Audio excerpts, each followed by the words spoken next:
Hello, everybody. This is Alan Fine, and I'm here with Elizabeth Rossi, who's the president of Rosenlund Travel Service, Inc. in Shrewsbury, Massachusetts. And the reason we're going to talk to her is that she recently won an ASTA award for protecting her clients and for keeping a legacy business going through a crisis. A crisis? A legacy business has been around a long time, a lot of crisis. We're going to talk about all that and more on Insider Travel Report. Beth, thank you for talking with us. Thank you for having me. It's my pleasure.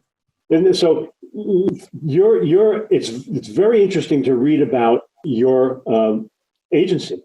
It started in what year and who started 1912. And who started it? My grandfather started the agency in 1912. He was a law school graduate. He was a banker. And he was really the godfather to the Swedish American community. He was an immigrant from Sweden, but he spoke and wrote impeccable English so that he became really the go-to person for the Scandinavian population in Greater Worcester.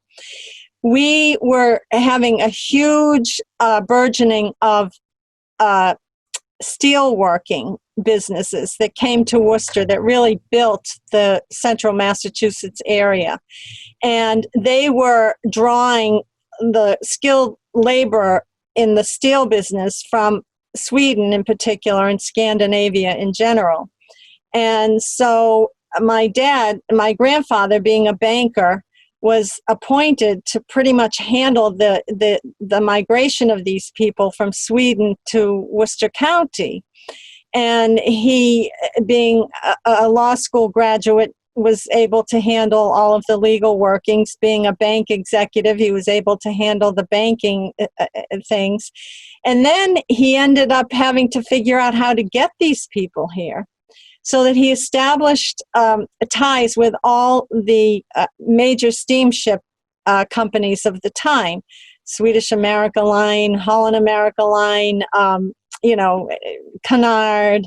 It went on in a Hanseatic Line. It went on. And he established ties with them. And they suggested that he open a little office next to the bank and do steamship tickets. So that's how our agency got started. And he started by doing all these steamship tickets for the people who were coming here to serve the steel industry in central Massachusetts. And it went on from there. Well, so now that I understand it, he had business even though 6 years later, he had a pandemic to deal with. Yes. He was busy doing many things, not just writing steamship tickets, so that he had insulation from the devastation of the pandemic. For people who don't know, the Spanish flu of 1918. I'm not sure of the extent to which the Spanish flu pandemic of 1918 really impacted their lives from a business perspective. But I can say that personally, there was a huge impact. And my grandfather spoke very little about anything that was not positive. But my grandmother used to take me to the cemetery when I was very young, and she'd point out the graves of family members who had recently come to the United States and who had died from the Spanish flu. And it's ironic, with the pandemic we're experiencing now with COVID-19, the mortality is highest among elderly people. In the Spanish flu, she would take me to many children's graves of potential relatives, children who had died. And so I remember it vividly, and I was a little bit confused, but it was very important to her to remember the family members who had perished, who had come here, trusting the United States and had perished in the Spanish flu pandemic of 1918. That's heartbreaking.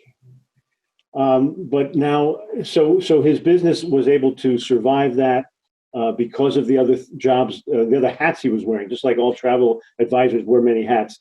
He wore many as well. Yes. And then so he passed the agency down to his children. Actually, it didn't happen that way.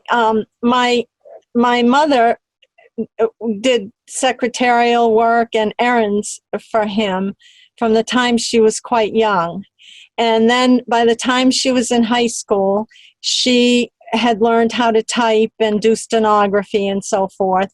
And so she was doing most of his clerical work. And then as time went on, she became more interested in train travel and in, for example, talk tours. She was one of the early ones to book Tauk tours. And Mr. Arthur Tauk Sr. was a contemporary and friend of my grandfather as the industry evolved. And so then we got into more just touring in the United States by bus and by car and by train.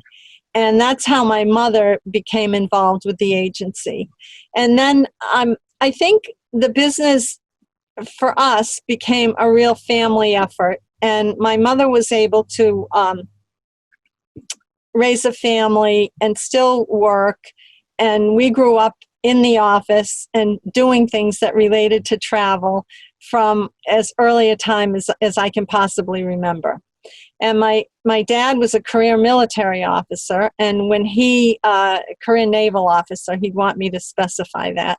And that when he retired, he joined the business. And he brought to it an interest in air travel. And as he was coming into the business, air travel was becoming very popular. It was a whole new area. It required a great deal of specific expertise in calculating fare. What year would that be? When your dad?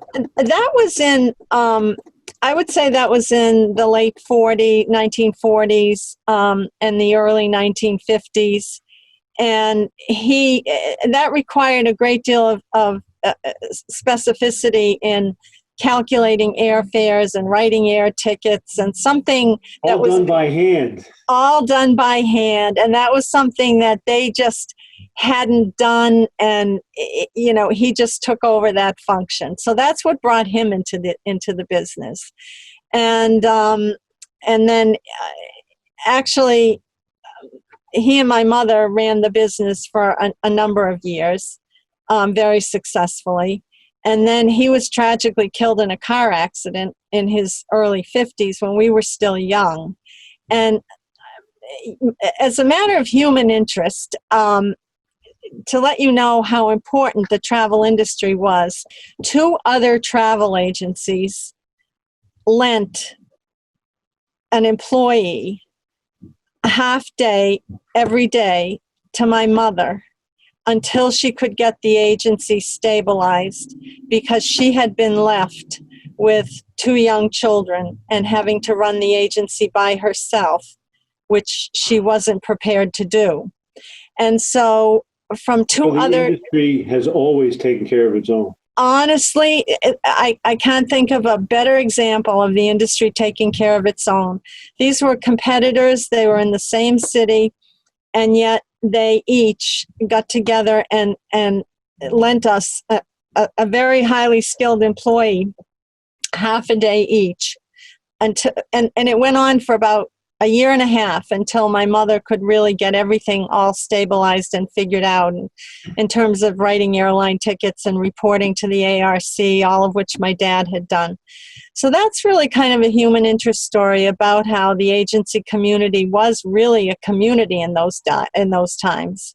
Now, were you also a young kid running around the office and then slowly getting involved? I was. From the time I was 12 years old, I worked there. I went over to Union Station and picked up the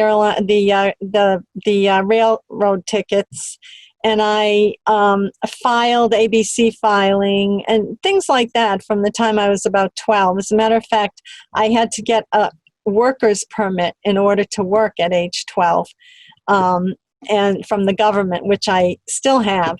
And as time went on, I was in and out, involved and not involved. And I went to college, went to graduate school myself, taught school for several years. But then when automation came on strongly in the late 60s, early 70s, they needed younger people to help out. So my sister and I were drafted, and we did a lot of beta testing for Apollo at that time, United Airlines Apollo, and for the accounting systems when they were coming on. We had this little 28, well, it first started out with a 28RO teletype machine, and TWA had adapted that machine so that it could print out airline tickets. And you have no idea what a boon that was, because we had gone from having a red bump on our hands all the time from squeezing the pen and writing the airline tickets for hours, and all of a sudden noisy though, right? What's that? It was a noisy machine, I bet. Oh, it was really noisy, but we didn't care because it just batted out those airline tickets. And that was kind of the beginning of going from handwritten tickets to automated tickets. And then from there, United Airlines came in with the big blue boxes, the CRTs, and everything developed from there. And there was a lot of support. There was a lot of training support, and we were always a beta test site for all the equipment that came out. So it really gave us an advantage in the business in those days. So you're saying that the suppliers knew that they could rely on you for the testing? Well, I don't know. I'm not quite sure how we got to be a beta test site, except that they must have known. They figured it out because we were young and we were college educated. You were adaptable and you were willing and you were energetic. And it was fascinating. I mean, it was the soul of a new machine. It was you have to realize there were no computers. My husband is an engineer, and he went to college using a slide rule. And then all of a sudden, all of these things exploded. Technology exploded. It was a whole new world. But it gave Rosenlund a competitive advantage, too. It did. By that time, we were entirely female-owned. And what year is that? That was 1969. And we were entirely female-owned. And we were young. We were my old mother and young women who were of childbearing age. And we literally worked night and day and raised our children at the office. So that was an opportunity for us to be career women and have children. Were you able to travel much? Because the travel advisor of today can work from anywhere. You could not. Oh, no, we could not. And we'd take turns, but we were traveling all the time. There are a lot of fam trips, a lot of invitations. And then we traveled to Chicago and Denver and places like that for automation classes and briefings. And so we were traveling all the time, and we weren't traveling. My sister and I were in the agency. My mother was in the agency, and we wouldn't travel together. We would each travel, and then the people left behind would take care of the office and the family. So let's talk about this legacy now being honored by ASTA. Tell us about the award and what it felt like. It was kind of a surprise. I had no idea that they even knew we existed. And then when they called and said that we'd been one of the oldest members of ASTA, I said, well, I think my grandfather was actually a founding member of ASTA. And so we looked back and we found records that went back to the beginning of ASTA. And I did remember him talking about ASTA, and I remembered my mother talking about ASTA and how important it was to our business and to the way we did business. And so his name was Axel M. Rosenlund. Yes, Axel Maud Rosenlund. Yeah, and he was from Gothenburg, Göteborg, from Gothenburg, Sweden. Mm-hmm. So you were unaware that you were on their radar. So how did they contact you, and what happened? Well, they called me up and offered me the award. They actually called me last year and they wanted me to come to the Congress and receive it, but we had another trip planned. So it was a conflict because we were going to be traveling at that time, so that we weren't able to receive it then at the Congress. So then they put it on the docket for this year. Who knew that COVID was going to come? But I received the award by Zoom, and it's really quite a nice validation. It's still an honor, but it would have been nice to be at a conference. It would have been fun to have been at the conference, and I went to the different, but it was amazing how they did it by Zoom, and how you'd approach it, and how you would go in, and how you talk to other people. I mean, it was really an amazing thing, and it was so well done. But it would have been nice to have been at the conference and received it in person. Well, we understand how you're protecting a legacy business, a long business, but protecting your clients, especially at the time of COVID. What are some of the things that you were cited for, or things that you were commended for? We've spent days and nights just, first of all, contacting every client once really starting in early February, asking people if they still wanted to travel. And it wasn't really until about the 1st of March that people started to express concerns. And at that point, we started working with people to cancel their reservations and receive refunds. And we had, I don't even want to quote the dollar number of potential travel revenue that we forfeited or lost, but we kept calling clients and suggesting that they cancel, and suggesting that we try to get a refund immediately, not knowing what would happen. And that has been a blessing, because we have been able to recover hundreds of thousands of dollars potentially for clients. And for some people and for some circumstances, the future cruise and tour credits were a better choice. But for many people, we've been able to recover a great deal of funds. We've done that independent of receiving any revenue at all, and we've done that as really as a service to our clients. And then at the same time, through COVID, when times were so dark and people were so negative, we were talking to our clients every day as friends, and we would exchange stories about COVID, and we would reminisce about trips that we had either taken together or that I had planned for them or whatever.